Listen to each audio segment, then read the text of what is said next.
Assalamu alaikum. À partir de cette vidéo, on va commencer par une nouvelle unité, l'électricité. Alors, on commence par le chapitre 8, induction électromagnétique. À la fin de ce chapitre, vous serez capable de déterminer le flux magnétique, définir le phénomène d'induction électromagnétique, énoncer et appliquer la loi de Lenz et la loi de Faraday, appliquer la loi d'Ohm aux bornes d'une bobine et finalement expliquer le bilan de puissance du système bobine-aimant. Dans cette partie, on va discuter le premier objectif, déterminer le flux magnétique. Tout d'abord, rappelons-nous, c'est quoi un champ magnétique? C'est une région de l'espace où une aiguille magnétique est soumise à une force magnétique. Le champ magnétique peut être créé par un aimant ou par un courant électrique. Et dans ces deux cas, le champ magnétique est caractérisé par son vecteur champ magnétique B. Les caractéristiques de B sont: la direction est celle d'une aiguille magnétique placée à un point, le sens suivant le sens SN de l'aiguille, comme montre la figure ci-contre, l'intensité qui est mesurée par un instrument appelé Teslamètre et son unité dans le système international est le Tesla. Notons que les lignes de champ magnétique indiquent en tout point du champ la direction et le sens du vecteur B. B est toujours tangent aux lignes de champ. On sait que plus les lignes sont denses, plus que B est important. Commençons par le champ magnétique créé par un aimant. Dans le cas du barreau magnétique, ces lignes de champ traversent l'aimant du pôle sud au pôle nord à l'intérieur de l'aimant. L'intensité du champ magnétique diminue quand on s'éloigne de l'aimant et bien sûr augmente lorsqu'on s'approche de l'aimant. Alors que les lignes de champ entre les pôles d'un aimant en E sont des lignes droites parallèles. Alors on dit que B est uniforme, c'est-à-dire que B conserve la même direction, le même sens et la même intensité en tout point à l'intérieur de cet aimant. Notons que le champ magnétique peut être variable en fonction du temps, tout en restant uniforme. Passons au champ magnétique créé par un courant électrique, qui est mis en évidence par l'expérience d'Ørsted. On place un fil sur une boussole parallèlement à son aiguille. On relie le fil à une pile. On remarque que lorsque le circuit est fermé, l'aiguille se déplace. Alors, l'électricité traversant le fil crée un champ magnétique. Lorsqu'on inverse les pôles de la pile, l'aiguille change encore son sens de déviation. Alors, la variation du sens du courant électrique induit une variation du sens du champ magnétique. Premièrement, si le courant traverse un fil rectiligne, alors le champ magnétique créé au point M qui se trouve à une distance d du fil, comme montre la figure ci-contre, a les caractéristiques suivantes. Premièrement, son point d'application est le point M. Sa direction est perpendiculaire au plan contenant le point M et le fil. Troisièmement, le sens est déterminé par la règle de la main droite, où la pouce représente le sens de I et les autres doigts indiquent le sens de B. Finalement, son intensité est donnée par la formule B est égal mu I sur 2πd, sachant que I est l'intensité du courant en ampères, mu est la perméabilité du milieu. Si ce milieu est le vide ou l'air, dans ce cas, mu0 est égal à 4π fois 10 à la puissance moins 7 et par suite, B est égal à 2 fois 10 à la puissance moins 7i sur D. D est la distance entre le point M et le fil. Deuxièmement, en cas d'une bobine plate circulaire de rayon R et de nombre de spires N.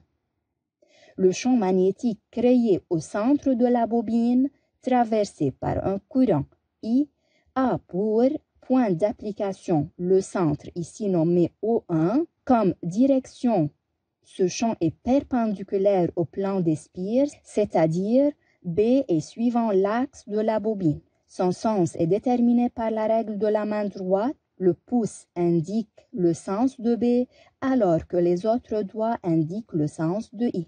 Son intensité dans le vide ou dans l'air est B est égal μ0 NI sur 2R. I, l'intensité du courant en ampères, μ0, la perméabilité du vide, 4 pi fois 10 à la puissance moins 7 dans le système international. R, c'est le rayon de la bobine en mètres. N, c'est le nombre de spires de la bobine. Troisièmement, en cas de solénoïde parcouru par un courant I, un champ magnétique créé en n'importe quel point à l'intérieur du solénoïde a les caractéristiques suivantes. La direction est parallèle à l'axe du solénoïde, son sens est déterminé par la règle de la main droite, le pouce indique le sens de B et les autres doigts indiquent le sens de I. L, longueur du solénoïde en mètres, et N, le nombre de spires du solénoïde. On note que le solénoïde a deux faces, sud et nord, et à l'intérieur du solénoïde, B est uniforme, il est toujours dirigé de S vers N. Maintenant, c'est quoi une force magnétique? Lorsqu'un conducteur rectiligne et homogène de longueur L, parcouru par un courant I, placé dans un champ magnétique externe uniforme B, est soumis alors à une force appelée force de Laplace. Faites attention, B n'est pas créé par le courant I. Cette force est caractérisée par le point d'application qui est le milieu de la partie du conducteur plongé dans B, c'est-à-dire ici sur cette figure, c'est le milieu de la longueur L. Sa direction est perpendiculaire au plan formé par B et L. Ça veut dire que F est perpendiculaire à B et perpendiculaire à L. Dans la figure ci-contre, notons que alpha, qui est l'angle entre B et L, est égal à 90 degrés. Le fil conducteur ici est vertical, B est horizontal vers l'intérieur, alors F est horizontal. Dans ce cas, F peut être à gauche ou à droite. Pour indiquer le vrai sens de F, on doit utiliser la règle de la main droite, où le pouce représente le courant I, bien sûr comme sens, l'index représente B et le majeur représente F. Alors, en plaçant le pouce verticalement vers le haut, l'index vers l'intérieur, on obtient F à gauche. Essayez s'il vous plaît de pratiquer cette règle. Finalement, le module de F est donné par I, B, L, sinus alpha comme valeur absolue. Bien sûr, I est le courant traversant le conducteur, B est l'intensité du champ magnétique agissant sur ce conducteur, L est la longueur du conducteur placé dans le champ magnétique et l'angle alpha, c'est l'angle formé entre B et L. Passons maintenant au flux magnétique. Le flux magnétique traversant une surface est une mesure de l'intensité du champ magnétique sur cette surface normalement. En d'autres termes, le flux magnétique est le nombre de lignes de champ traversant une surface fermée donnée.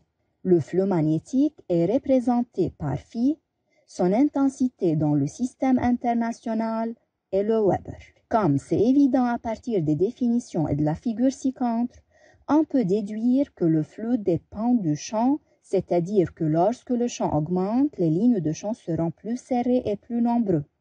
Il dépend encore de la surface et de la façon que B traverse S. Pour cela, on a besoin tout d'abord de définir un vecteur unitaire normal de la surface. On choisit pour le contour de la surface un sens positif.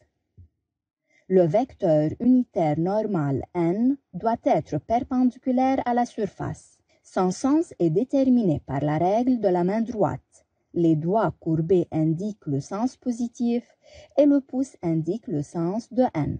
Encore, essayez de pratiquer cette règle dans ce cas. Comme on a déjà dit que le flux magnétique dépend de B, S et de la façon que B traverse S. Alors, pour cela, le flux magnétique phi à travers n spire est donné par flux est égal n B scalaire S. Ça fait n B scalaire le vecteur unitaire normal fois la surface est égal à n B S cosinus de l'angle entre B et n noté alpha.